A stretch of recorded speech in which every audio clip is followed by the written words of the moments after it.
Hey, what's up, comrades? Did you know Guy Ritchie made a King Arthur movie? I'm laughing because I just watched like the first 40 minutes of it. It's so good. Oh, man. Anyway, there's just a scene at the beginning. We'll get there. So we're going to talk about it. So the movie opens up, and we have like kaiju elephants crashing into a bridge, attacking Camelot, I'm assuming, right? And there's, I think his name's Rother, right? So there's Arthur, but this is not Arthur. This is his dad, Rother, Pendragon. I could have misheard that wrong, but I could have sworn they said that like 2 or 3 times. So Rother is fighting the kaiju elephants, and there's like magic users, and it looks like there's orcs at some point, but the show's really dark, so I think I was just imagining it. You know, we see that one of Rother's compatriots, who I'm assuming is Mordred, his brother, based on like just what I know about the lore, or he's like a nephew. I'm trying to remember, because there's so many different stories about King Arthur. Mordred is like the ultimate enemy of Arthur, right? And that's eventually how Arthur ends up getting killed, is with like a battle with him. And there's Morgana, who's like his daughter, I want to say, in most things. It's like the cousin of Arthur, or like sometimes Mordred's the cousin, or like a half brother or something. I don't know. I don't know the exact situation here. It seems like they're saying that Mordred in this, who is a wizard of some sort, is the brother. Anyway, so Rother runs over, he like rides his horse past like the kaiju elephants, knocks them around, gets to like the wizard who's in charge of like conducting this enemy attack, kills him. All the kaiju elephants like go away, and the army loses, and everyone like cheers. And then he has like this like look with his general, and his general is he's like he's in a lot of these like epic movies and stuff. He's this black guy. I don't know his name, but he's very, very, very good. And I was like, I saw him and I was like, oh, this movie's going to be excellent. And then Rother is played by that fucking guy who also he's very good too. Except for everyone's excellent in this. Like, and then Jude Law is the Mordred guy. Anyway, so then they have like a council, and then we get like a flashback. I think it's Guy Ritchie, so like I feel like I got to watch this movie like 3 times to like fully understand what's going on, because it's just like jump cuts around. But it's so good. Anyway, so there's like a council at some point, and they're talking about how they got to fight the wizards because the wizards are like rebelling or something, but that the wizards are only rebelling against like this kingdom, or they've only had an issue with like Mordred, who's like the brother of Rother, who's like the guy, and they kind of look at him and give him like a side-eye look because something's going on there or whatnot, and like none of the other kingdoms are having problems with wizards or whatever, but the wizards are becoming like too powerful, or they're power hungry. I don't know. There's a lot of like talk about that. It goes on it's quick. It's like I'm almost talking about it as much as the movie does, so it's like a real quick transition thing. And then we go back, and then like they're finishing up the council of like after the battle, and things are well, and then like Rother's like wife and child come in, and the son is clearly Arthur.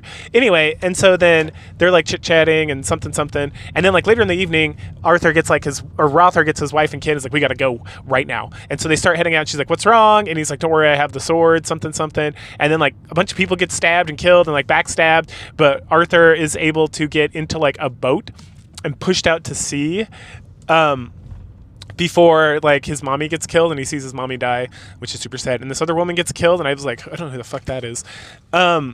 And then the sword ends up like in a stone, right? Sword in the stone, right? Excalibur, that's right. It's all in there.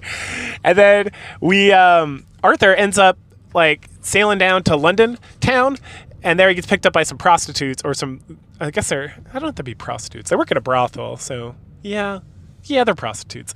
So anyway, he gets picked up by some prostitutes who end up raising him, and then we get a montage of him just like boxing, and he's got like some Chinese guy who's like his trainer or whatever, and he's just like boxing and hanging out with the brothel ladies as like his mommies. And then it's like this awesome montage of stuff that's going on. It's pretty hilarious. And now it's Fight Club. We literally just get a montage of him growing up, fighting, getting trained by the Chinese guy, and taking over the brothel or whatever to be its like master or whatever. It's good. It's very enjoyable and fun to watch, but it's kind of like, okay, I guess that's what we're doing. At some point, he gets woken up because there's some guards coming in or something. He goes out, he like sasses one. The other one comes to like his room, and he's like, look, I know I'm like backing you guys up and helping you out and stuff, but there's only so much I can do. So tell me about the Vikings. And then we get Lock, Stock, and Two Smoking Barrels. Like it's literally like all these jump cuts to different scenes, and it's like, oh, what about George? And he's like, who's George? King George? Something. It's like peak. It's peak Guy Ritchie, and I loved every second of it.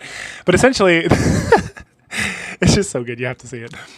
The important thing to know about this scene is that there were some Vikings doing some trading, and they did something to one of the brothel girls, and so then Arthur went to take care of it, and he like cut off his beard as a memento, and like beat some of them up and told them to go fuck themselves. And because of that, the king, then the soldier tells Arthur that they're under the king's protection, so he's going to be in a lot of trouble. And he's like, well, we'll deal with it then. And that literally is like later on in the night, he gets woken up and it's like, hey, they're coming to get you because you did this thing. So he sneaks out of the back so he can hide. And then he runs into like this other guard or this other person, and he's like, let me see your brand. And you're like, the fuck is this brand? It's the brand is Mordred. And at some point we go back to Mordred. He's like hanging out, watching some people try to pull a sword out of the stone. He like sends them away, and then he goes and talks to like some Naga, like these like women, and there's like a fat woman and then two like sexy women, but they have like snake tails, and they have like two snake tails, it looks like. Again, everything in this show is super dark, and I'm watching this on like my phone, right, in like the middle of the day. So like this is really something to be enjoyed in like a movie theater or like at night, like your home theater. But anyway, they're talking about something about the sword and how the only way to get what he wants, he has to like do the thing, you know, the thing that we're not going to talk about yet, or he has to kill Arthur. And it's like, oh, he just has to kill Arthur. That's great. So moving forward in time, Arthur gets grabbed, thrown on a ship. He gets taken to like Camelot, like the castle, I guess. I don't know if they ever call it Camelot. That's just what I'm calling it.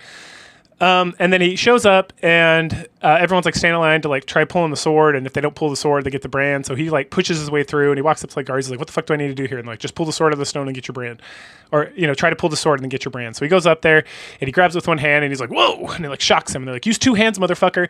And he's like, "All right." So he grabs the two hands and he pulls the fucking sword out, and then he like has like a seizure and like passes out on the ground, and everyone's like, "Fuck." Anyway, so now he's like imprisoned, and he's brought before the king, who's his uncle, I want to say, and who's Jude Law, and he's like, something, you're a little whore, and they bring the girl in and they kill her, and he freaks out, and they like knock him out again, and then what they're going to do is they're going to embarrass him in front of the whole crowd, because thousands of people have heard like the king has returned, like Arthur Pendragon, because he pulled the sword out of the stone, like Excalibur, and so they bring the sword out, and they like make a big show of this whole thing. Meanwhile, we see it's the old black guy who was the general for his dad, and he's like just doing some shit in an office, and some lady rolls up and he's like, "Who are you, witch?" And he's like, "Are you sent from Merlin?" "Hey, it's Merlin." They reference Merlin, great. And she's like, "I am. We need to rescue Arthur Pendragon. Your liege's son has returned."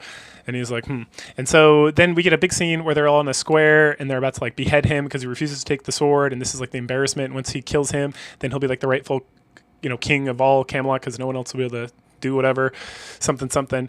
And so, but then the witch like casts some spells to like take over like some hawks and then some dogs and all this stuff, and then they like there's some homies, and they like help Arthur like grab a sword and like run away, and the guards are trying to chase after him and everything. And something to note is that Mordred, every time there's like wizards casting spells, he gets like a bloody nose, and he's like, ugh. And I think he's a wizard, but I don't know if he actually ever did any magic, to be honest, besides like dealing with these crazy Naga creatures.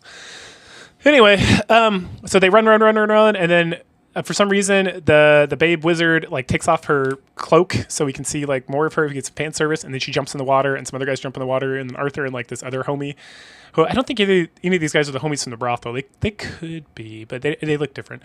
Anyway, so they run up to the edge, and the guards are like going to shoot them with arrows and stuff, and so they jump over the edge. All right, so then after they crash down into the water at the edge of the cliff, Arthur gets dragged out by these guys, and then he gets like handcuffed and put on a horse, and then they take him away, and he's flirting with the mage girl, which has like an allure that I'm kind of confused about. She's definitely got like a lowly look, so I think that's why me personally I'm kind of down. Just so you know. Anyway, so they end up taking him. He like flirts with the girl a little bit. He falls off. She controls his horse. He realizes she's a mage. They head over to Black Guy, which we find out his name is Guinevere, right? So it's like, again, it's one of those things where you're like woke, and it's like, no, it's just fucking Guy Ritchie being Guy Ritchie, and I love it. So because they just like throw names around. I don't remember hearing Lancelot yet, but they're just throwing like Arthur any names. So Guinevere here, the old black man who's the prior general, and like Swarmy dude, which I don't remember seeing before. I think I did see him at the beginning, but he's fucking fantastic too. And so they like trash talk him, he trash talks back. You find out the bordello and everyone got burned, and the whole village, like the whole area of the neighborhood got like burned to the ground, and a bunch of people were killed and stuff. So Arthur's gonna stay here. They then take him over to the sword, and they're like, hey man, pick it up. And he whenever he grabs it, he starts having visions. And so then the girl, which I don't remember catching her name, she's talking to Guinevere. Sure, fuck it, why not? that he needs to go to the Darklands, and then we get like some more Guy Ritchie-isms where we just get they're talking, like the argument with the Guinevere and the Lady Mage happens, while at the same time we're seeing Arthur being taken to this like island where she uses some sort of magic to transport him to like the Darklands, and there's like a tower there, so he's got to like survive and take the sword up to the tower and put it on the altar, like the mage tower, and once he does that, he'll like, come face to face with his demons, get like the answers he wants or something. So we see him fighting like snakes and badgers and shit, and eventually he gets to the top of the tower, he puts the thing down, and then he has a vision. His vision is the complete vision of what happened the night that his father was killed, because when we saw it before, it was like very confusing. I thought it was just me not being able to see in the dark of the darkness of the film. But no, we actually didn't get it, so now I see it. So his mother gets killed by like some sort of like crazy orc monster or whatever, and then his dad puts him down and tells him to go run, and he starts fighting him, and he fights, but eventually he gets beat, and then the sword gets like knocked into the air, he throws it in the air, and then it comes, and like then Arthur or Rother or whatever turns into the stone that the sword goes into, and then it crashes through like this harbor while Arthur's like on the ship getting kicked out, and then the stone crashes into like the water, which makes sense because, and I misspoke before because I misunderstood who people were. It's not Mordred. Mordred was the evil wizard. The brother wizard is Morgan, right? Who's the one who betrays, who's, I think she's supposed to be a woman in like the traditional Arthurian lore, or in at least some versions. This is like a total rehash on like that thing. It's like a total Guy Ritchie decision on this matter. So Morgan, who's the bad uncle, he was coming to like get the sword or whatever, and then we find out later on kind of like the whole backstory. So what occurred. Oh, because Arthur is, he's trying to do the sword thing, and he keeps like freaking out because he keeps having this vision, and he doesn't have like firm control over it, and he's still scared of something. And so she like calls him out on it, and at some point he like grabs the sword, and then he like talks to her, and he's like, "So you're a mage, you control animals and shit, right? That's cool, I guess." But like what happened to you? And she's like, "We got wiped out by Mordred." And Morgan. So Ralph there was like the king, and Morgan, who was his brother, wanted to be the king, but he couldn't be because of something, and then he wanted power, so he made a deal with Mordred, who was like an evil wizard, or just a wizard, to like kill the wizard king or something, and take his staff, and then use that staff to like unleash darkness on the land or some shit. And then Merlin came along, got the staff, and then transformed it somehow, like transmuted it into Excalibur, and then he like tied it into the Pendragon line. So that's one of those things where it's like, I don't know if Morgan's even like related. He might just be like the vizier or the wizard of like the court of Camelot or whatever. Anyway, so because he can't use the sword, right? He can't pull his sword out of the stone. So I don't think they're actually related. I thought at some point they were, but maybe I was just making that up in my head. Anyway, so then Arthur, that's why he's able to pull the sword out of the stone. And what happened to Merlin? I don't know. We get some like, it's so Guy Ritchie. We get like crazy, like he's underwater and like he's crafting the sword. It's fucking awesome. I'm not gonna lie. Like a lot of this is I'm kind of like, I don't really quite understand what's going on. Partially because it's dark, and partially I'm watching it like 2 times speed while I'm driving. Right? But I'm like, the fuck is happening? Anyway, but you get the gist of what's going on, because I got the gist of what's going on. Anyway, so then so at that point, his homies who like survived the brothel destruction, like the 2 homies and like the kids and like some of the whores and stuff, they all survive, and they like find their way over to this rebellion, and we get some time with Morgan and like his head guard, and they're talking about the rebellion and fighting the rebellion and how the rebellion's not that big of a deal. And then Morgan gets like super angry. He's like, "You have 10,000 people, like find this fucking dude right now." And so they go and they like burn down the whole district or whatever, and that's what drives these guys over to the rebellion side. And then they're like, "Okay, cool," and they're like chit-chatting about stuff, and Arthur looks haggard as shit from like his time in like the Darklands, quote unquote. But they're just like chit-chatting about stuff and whatnot, and then we get word from then the Guinevere and the other guy, this former guy, I didn't catch his name. They're like, "Hey, we gotta, he has 10,000, but we can get 12,000 from all the barons, and you're like the rightful king, so we just gotta go tell him that like you're back and whatever." And then we get some Guy Ritchie-ism where Arthur's like, "Let me tell you exactly how this is gonna go down." And then we get like a vision of what would happen if they went and just asked the barons, and they make fun of him and call him like a brothel army or whatever. And he's like, "We're not gonna do that. Instead, we're gonna do like guerrilla warfare." So they start doing that. So they start hitting like supply lines, and they start hitting like the slave trade and all this stuff, and like destroying the barges and whatnot. And then we get a scene after all that's been going on, like some montage. We get like a montage scene that's like super super quick. And yeah. Oh yeah. So then we get Morgan, and he's sitting in his throne being pissed off, and the Vikings are there, and they're like, oh yes, if you do this thing for us, like you can possess the north over there, and you'll get like some tributes and all this stuff, and just kind of help us out with this stuff. And then the Viking guy is like, sure. Anyway, I have to ask a question. We hear there's a sword, a legendary sword, and like a king, and so we just want to check that, like, are these people that you're giving us as like slaves, are they actually yours to give as slaves? Because my king's got some questions.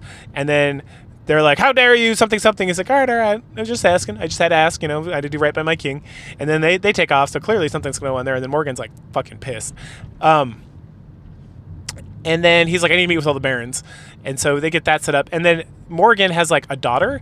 And then he also has like some other lady who's like a lady in waiting. And so she goes to tell the rebellion like what's going on and that he's going to be on this thing. And then they talk about like shooting him with a bow and arrow and how they can get like within 175 yards of where he's supposedly going to be doing his thing. But no one can shoot that far with the bow and arrow. But then the one guy, the swarmy guy, is like, I can do that. I can shoot 175 yards. It's no big deal. So they practice, and he's like crushing the shit out of it. And so they go get set up, and we have a little scene of them doing that. And then right before they're about to like setting up the thing and doing some spies and talking about like smoke in the sky and all this stuff. And then they go and like get it ready to go, and he's about to like fire on the king. And then Arthur's like, this is too easy. Stop. And so then Guinevere's like, no, do it. That's the king right there. And Arthur's like, no, stop. And then the guy's like, okay, I'm going to stop. And he stops, and then they see the guy kind of like turns around, and it's not the king. And they're like, shit. What do we do now? And we also find out that this guy has some major beef with the head guard guy. And so they have a little conversation about that, which is important because right here when he's like, all right, fuck it. And he fires arrow anyway, but he fires it at like the head guard guy. Kills that ass. And they're like, all right. And then he kills like some more dudes. And then like everyone starts going crazy and everyone starts running around. And then they start trying to escape, and they like run into some dudes and they beat the shit out of them and kill them.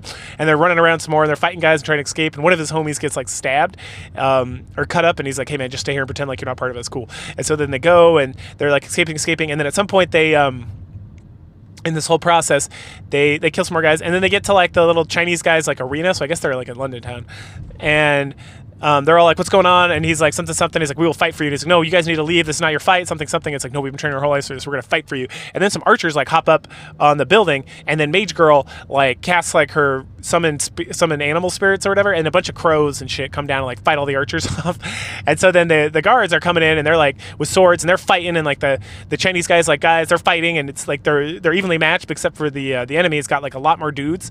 And so they start to like lose, and finally Arthur is like, fuck. And he grabs Excalibur with two hands, and then he finally like accepts the sword or whatever, because that's like a whole conversation he has with the woman mage before, is that the sword's not rejecting you, you're rejecting the sword. So he finally like embraces his legacy or whatever. And then the whole thing, like the whole area like shakes with like super powerful like earth magic or whatever, and then he goes and like just slaughters like all of them, the bad guys. And then like this dust settles, and it's like, holy shit, everyone's like, fuck. And so then the guards who are like left out elsewhere in town, they're like telling all the civilians to get inside because they're gonna hunt these fucking rebels down. And Arthur and his crew, like they're running to the docks to get like the fuck out of Dodge and whatnot. So it's pretty good. So once that's kind of a little bit settled, the son of the guy who got left behind because he got hurt, he like runs back, talks to his dad. His dad sends him back to Arthur. Arthur is like, let's go get him. They meet up with him in like, it looks like, I thought they burned the brothel down, but it looks like the brothel, so maybe just somewhere else. And they're chit-chatting, and the dad's like, you got to get going right now. Something. The boy's like, no, I won't leave you. And so then Arthur like drags him off, and then the king walks in.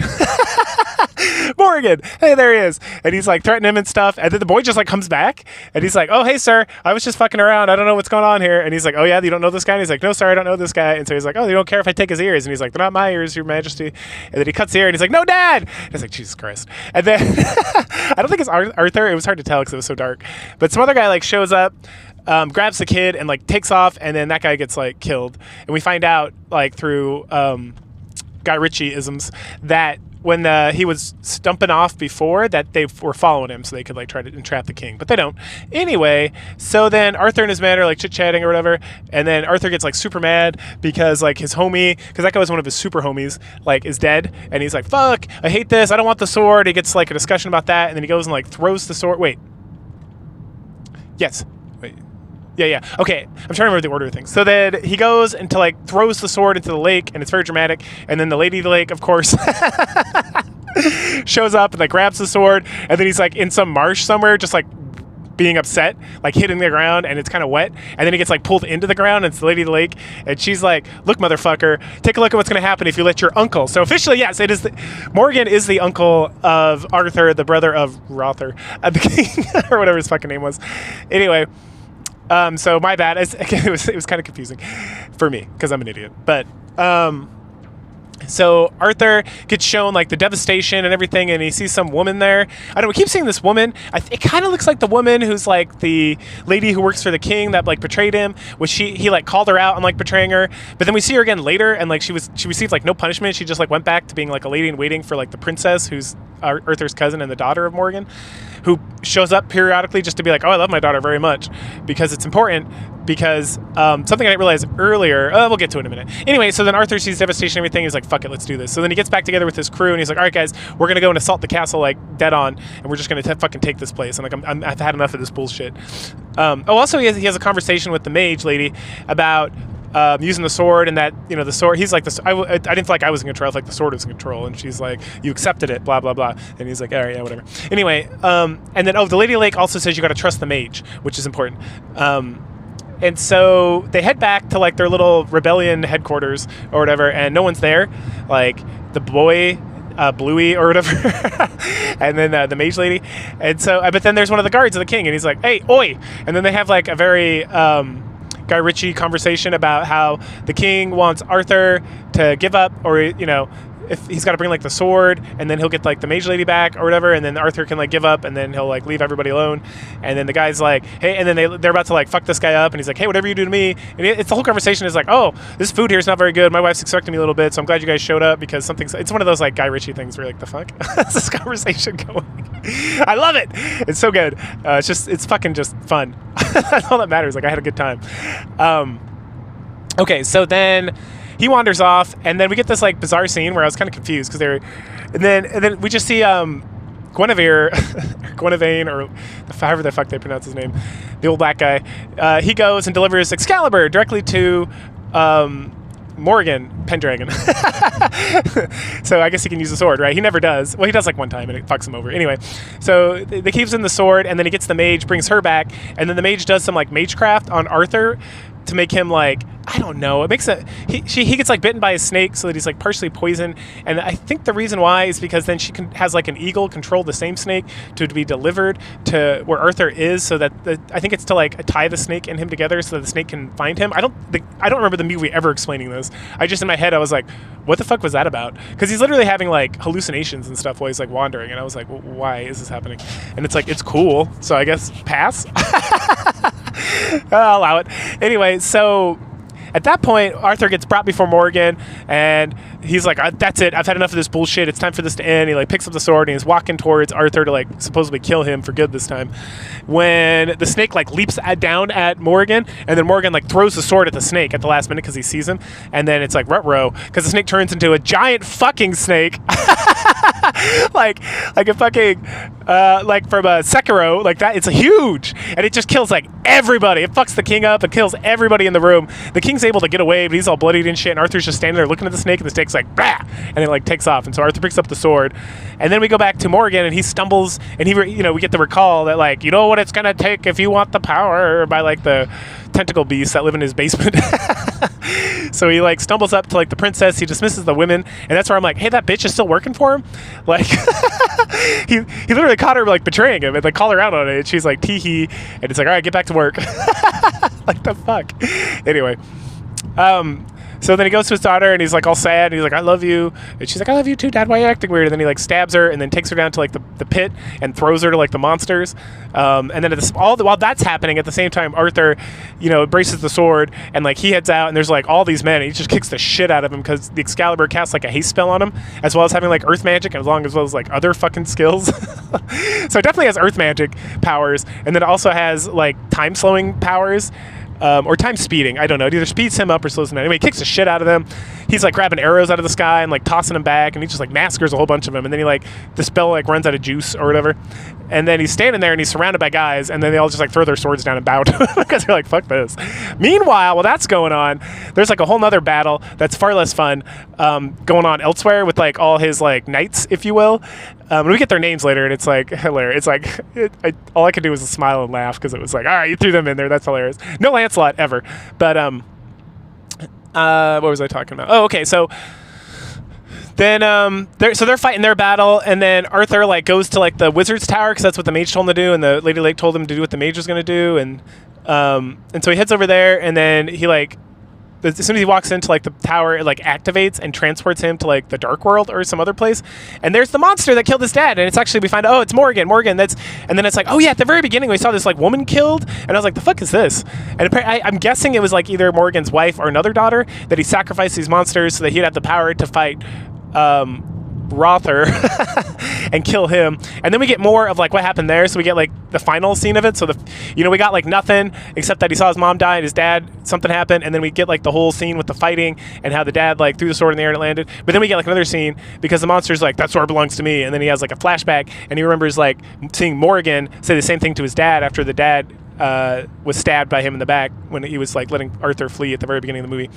And then he's like, you're going to get the sword. And then that's when he throws it up in the air and it lands in him as a sword in the stone so that only Arthur can get it, right? So then that's not Pendragon magic. That's like earth magic combined with Rother's like magic to like keep the sword in the stone so that Morgan can't get it and claim his place as like king of the country or whatever.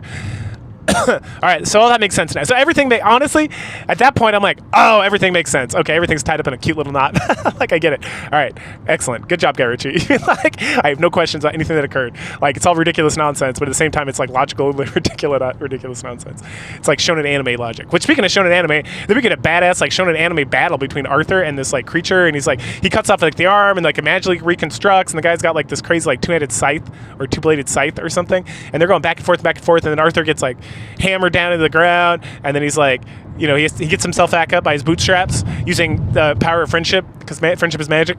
Just like remembering his friends and everything he stands for, and like remembering he's just like shonen anime gets up. He's just like, no, I'm gonna power up to a new level, and grabs a sword, and then he fucking kills Morgan, and he's like, and then he like kisses his hand for some reason. I can't remember why. It was something like, because he starts being like, thank you. You're the one who sent me to the brothel. You're the one who made me strong. You're the one who made me the man I'm gonna be, which makes me like a better king than anyone's ever before. Some shit like that. Some monologue. Some awesome like shonen anime monologue. Like this is just like a fucking shonen anime King Arthur. I finally came to the conclusion because it's just like fast shit happens. It's like wow, wackadoo, and there's like giant monsters and stuff for some reason, and then there's like Cthulhu monsters, and there's like, you know, it's just like what the fuck am I watching?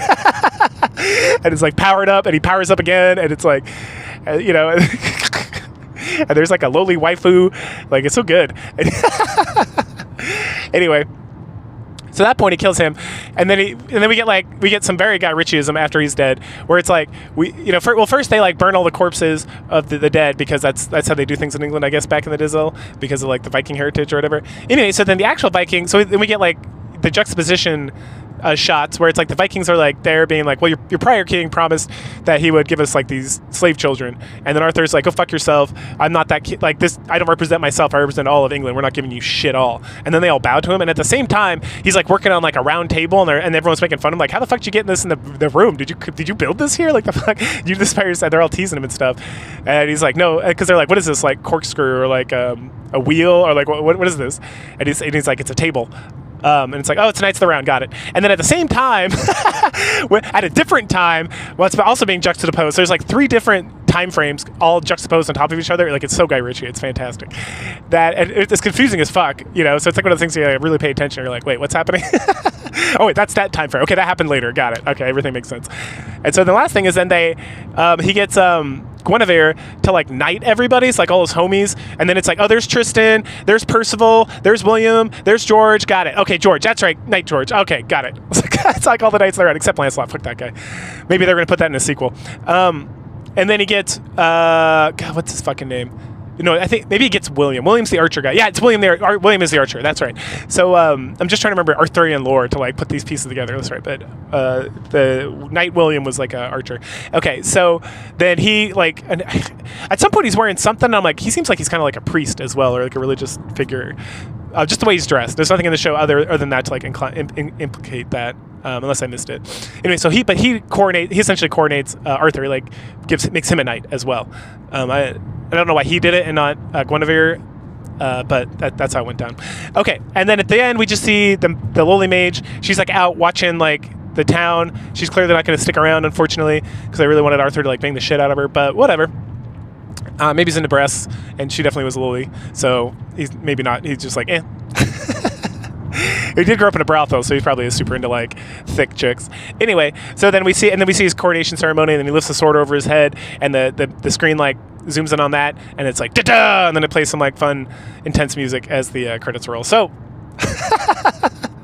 what I think of this movie?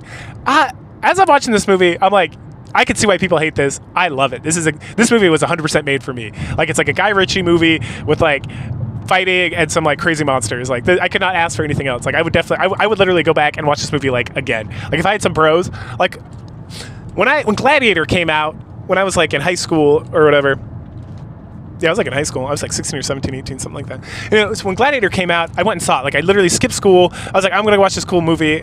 And I went and saw it with like one of my homies that I've been friends with like my whole life. And we went and saw it, and then we walked out, and I was like, that was fucking awesome. And he's like, yeah, that's pretty good. And then the next day, I was like telling people about it at school. You know, I was like standing on my like fucking table at like the lunchroom with all like my court. Just like ranting about this movie. And these guys are like, man, we should go see it. I'm like, we should go see it right fucking now. And they're like, what, right now? It's like the middle of the day at school. And I'm like, fuck school. And so then we all went and saw it. And then I saw that thing in theaters like 4 more times. It was so good. And now I own it. And I've owned it. Yeah, now I own it. That is like one of the best movies ever made. And then, so I love this shit. I love this like kind of epic, crazy nonsense. And then there haven't been too many movies to like match the original Gladiator. I refuse the second one just because like I'm good. I've seen perfection. I don't need to see it tainted with some other bullshit nonsense, right? Anyway, so you know, Kingdom of Heaven, all the Troy, all those fucking movies, fantastic. I love them all. And then they had like a series of like not as great movies, but they're fun. And this movie kind of reminds me of that. It's like, it's not the tier of Gladiator, but it's like close, right? It's like if Gladiator is like SSS tier, and then like got stuff like Kingdom of Heaven, and I would say Troy's like S tier. Kingdom of Heaven might be SS tier. I'm trying to think of other epics. Man, Gladiator is just so fucking good. Anyway. This is like an A or B tier, right? It's still good. It's still worth watching, and I still enjoy it. And it really is. I compare it to the Three Musketeers movie that came out with like Orlando Bloom and Mila Jovovich and Chris Evans. Not Chris Evans. Luke Evans. Right? And I was like, I watched that movie, and I'm like, this movie is so bad, but I love every second of it. And I saw it in theaters, and then I went and saw it again. Because I was like, God damn, that was awesome. Because it's just dumb fun, and I'm like, God, this movie's gonna fail so hard because people are gonna be like, what the hell am I watching? And I'm gonna be like, yes, because it's like it's as close as live action gets to like an anime. That's how I felt with this movie too, right? As like we're ever gonna really get, right? So you can go watch like these anime live action adaptions, but I feel like movies like this, like Three Musketeers, like Brotherhood of the Wolf, like that is an anime brought to life. Like that, it has all the same crazy nonsense, like the boss fights, like the shonen anime battles, like everything. It's like, this is fucking like a shonen anime brought to life. Like, it's as close as you're gonna get. Because it's like, there's not a lot of like effects, but there are, and it's just like, it's so fucking good. Anyway, I'm just ranting at this point. So I highly recommend King Arthur, Legend of the Sword. I thought it was complete excellence all across the board. The casting was fantastic. Guy Ritchie crushes it. Like, it's one of those things where like I'm constantly tempted to like watch Aladdin because I know he directed it, but I'm like, no, it's a Disney movie. I'm not gonna watch that shit. Like whatever, all the excellence in his like directing and such is gonna be nerfed so hardcore that it's like, nah, I'm good. Anyway, pure excellence all around. So go ahead, like, share, subscribe, comment, and I will catch you guys later. Bye.